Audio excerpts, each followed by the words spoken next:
তাবিজ গায়ে ঝুলানো শিরিক, সুতা হাতে বাঁধানো শিরিক, ঝাড়ফুঁক করা শিরিক, হাত গণনা করা, ভাগ্য নির্ধারণ করা, কবিরাজকে হাত দেখায় তা শিরিক।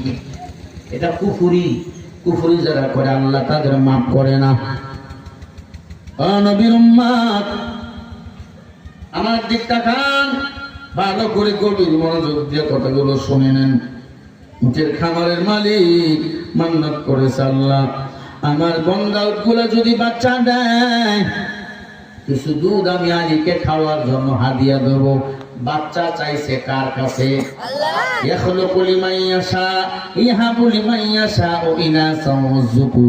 আমার মা বোন যাদের সন্তান নাই, মান্নত যদি করতেই হয় মাদ্রাসায় না, মসজিদে না, বাচ্চা চাবো কার কাছে? ছেলে মেয়ে কে দেয়? সবাই বলেন। অনেকে আছে ছেলে হলে খুশি, মেয়ে হলে বেজার না। যার ঘরে জয়টা মেয়ে তয়টা জান্নাত।